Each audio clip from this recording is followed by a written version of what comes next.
ሰላም ጤና ይስጥልኝ የኦሮማን ዩናይትድ ቲዩብ ተከታታዮች እንደምን አላችሁ? ዛሬ የ2026 የዓለም ዋንጫ ማጣሪያ በአፍሪካ እንዲሁም በተለያዩ የአውሮፓ ሀገር የተደረጉትን ውጤቶች እንዲሁም ከጨዋታው በኋላ የተሰሙ አስገራሚ አስተያየቶችና የተለያዩ ዜናዎችን ይዘመተናል። እስከ መጨረሻው አብራችሁን ነው። ለቻናላችን አዲስ የሆናችሁ ቻናላችንን ሰብስክራይብ፣ ቪዲዮአችንን ላይክ በማድረግ እንድትጀምሩ በታላቅ ትህትና እንጠይቃለን።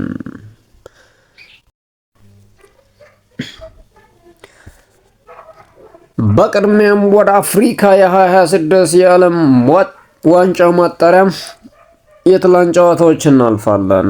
ደቡብ አፍሪካ ብሔራዊ ቡድን ከሩዋንዳ ጋር ያደረገውን የዓለም ዋንጫ ማጣሪያ የመጨረሻ ጨዋታ 3-0 በሆነ ውጤት ማሸነፍ ችሏል።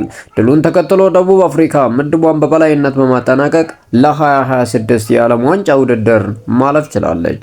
የምድቡ መሪ የነበረችው ቤኒን በናይጄሪያ 4-0 መሸነፏን ተከትሎ መሪነቷን ማስጠበቅ ሳትችል ቀርታለች። በጨዋታው ቪክተር ኦስሜን ሃትሪክ መስራት ሲችል ናይጄሪያ ብሔራዊ ቡድን ሁለተኛ ደረጃ ይዞ ማጠናቀቅ እንዲችልም አግዟል። በዚህም መሰረት ደቡብ አፍሪካ ከኬፕ ቨርዴ፣ ጋና፣ አልጄሪያ፣ ግብጽ፣ ሞሮኮ እና ቱኒዚያ በመቀጠል ለዓለም ዋንጫ ያለፈች ሰባተኛዋ አፍሪካዊት ሀገር ሆናለች።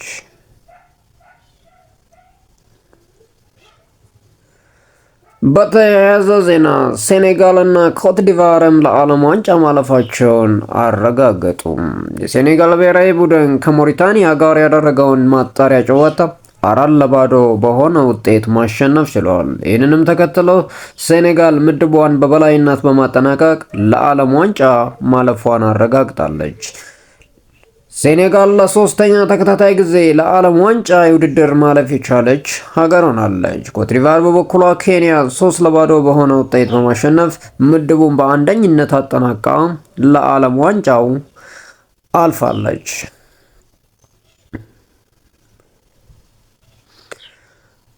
በአጠቃላይ ለዓለም ዋንጫ የጥሎ ማለፍ የተቀላቀሉ ሀገሮች እነማን ናቸው?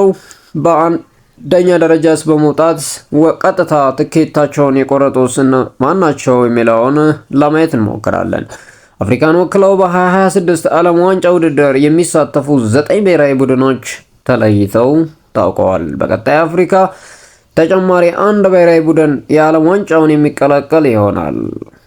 በማጣሪያ ውድድሩ ምርጥ ሁለተኛ ሆነው ያጠናቀቁ 4 ሀገራት በቀጣይ የጥሎ ማለፉን ጨዋታ የሚያደርጉ ይሆናል። ናይጄሪያ፣ ካሜሮን፣ ኮንጎ እና ጋቦን የጥሎ ማለፍ ውድድሩን የተቀላቀሉ ሀገሮች ናቸው። ብሔራዊ ቡድኖቹ በቀጣይ የሚያደርጉትን የጥሎ ማለፍ ጨዋታ ያሸነፈ ዓለም ዋንጫውን የሚቀላቀል ይሆናል። የግማሽ ፍጻሜ ጨዋታ ተጋጣሚዎች ድልድል ከቀጣዩ የፊፋ ሀገራት ወራዊ ደረጃ በኋላም ይፋ ይደረጋል። አንድ የብሔራዊ ቡድን ለመለየት የሚደረገው የጥሎ ማለፍ ውድድሩ ሞሮኮ ላይ የሚደረግ ይሆናል።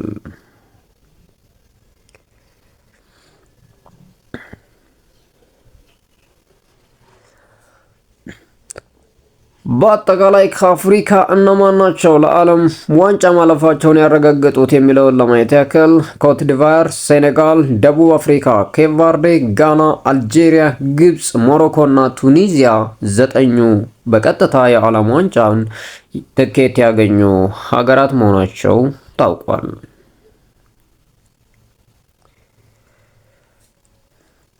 ወደ አውሮፓ መድረክ ስንሸጋገር በዓለም ዋንጫ ማጣሪያ ስፔን፣ እንግሊዝ እና ጣሊያን ተጋጣሚያቸውን በማሸነፍ ችለዋል። ስፔን ከቡልጋሪያ ያደረገችውን ጨዋታ በማይክል ሜሪኖ 2 ጎሎች፣ ቸርኔዝ እና ኦያርዛባል ግቦች 4-0 በሆነ ውጤት ማሸነፍ ስትችል፣ እንግሊዝ በበኩሏ ከላቲቪያ ጋር ያደረገችውን ጨዋታ 5-0 በሆነ ሰፊ ውጤት ማሸነፍ ችላለች።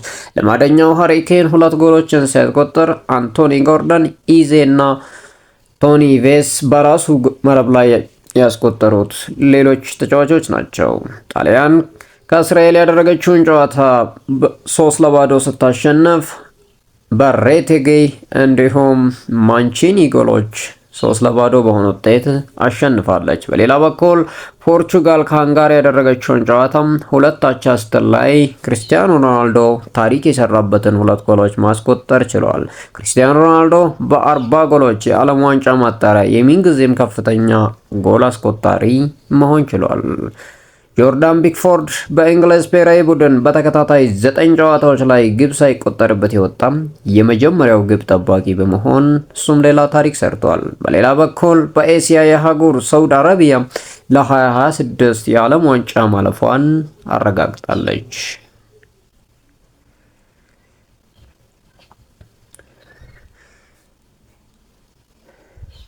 ሊዮኔል ሜሲ የራሱ ውድድር ሊጀምር ነው። የ8 ጊዜ ባላንዶር አሸናፊ ተጫዋች ሊዮኔል ሜሲ የራሱን የታዳጊዎች እግር ኳስ ውድድር እንደሚጀምር ተገልጿል። ሜሲ ካፕ የሚል ስያሜ በተሰጠው ውድድሩ በዓለም ታዋቂ የሆኑ 8 ከ16 ዓመት በታች ቡድኖች እንደሚሳተፉ ተነግሯል። የመጀመሪያው የሜሲ ካፕ ውድድር በቀጣይ ህዳር ወር ላይ በአሜሪካ ሚያሚ እንደሚካሄድ ተዘግቧል። ባርሴሎና፣ ኢንተር ሚያሚ፣ ቼልሲ እና ማንቸስተር ሲቲ በውድድሩ ከሚሳተፉ ክለቦች መካከል ይገኙበታል። በተጨማሪም ሪቨር ፕሌት፣ ኢንተር ሚላን፣ አትሌቲኮ ዲ ማድሪድ እንዲሁም ኔውሊስ ኦልድ ቦይስ ይሳተፋሉ ተብሎም ይጠበቃል።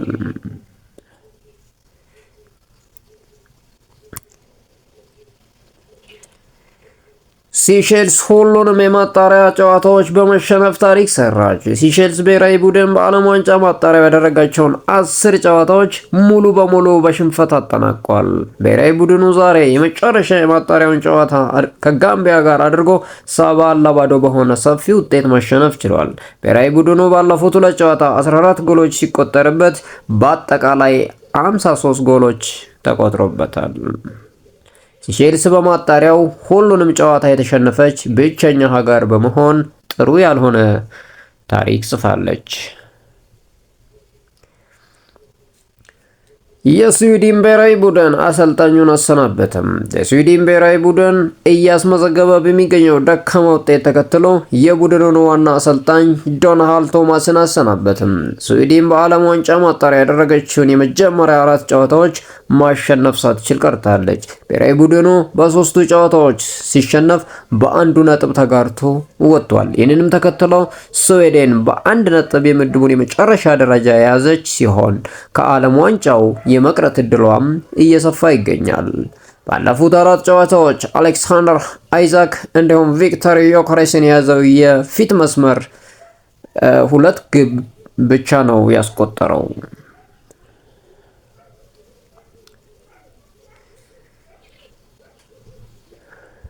የቱርክ ብሔራዊ ቡድን ለተጎጂዎች ድጋፍ ያደርጋል። የቱርክ ብሔራዊ ቡድን ዛሬ ምሽት ከጆርጂያ ብሔራዊ ቡድን ጋር የዓለም ዋንጫ ማጣሪያውን አድርጓል። ከጨዋታው የሚገኘው ሙሉ ገቢ ለፍልስጤም ተጎጂዎች እርዳታ እንደሚሰጥ የቱርክ እግር ኳስ ፌዴሬሽን አስታውቋል። ከቀናት በፊት የኖርዌይ ብሔራዊ ቡድን ከእስራኤል ጋር ባደረገው ጨዋታ የጨዋታው የተገኘውን ገቢ ሙሉ በሙሉ ለጋዛ ለሚገኙ ተጎጂ ህጻናት መለገሱም ይታወቃል።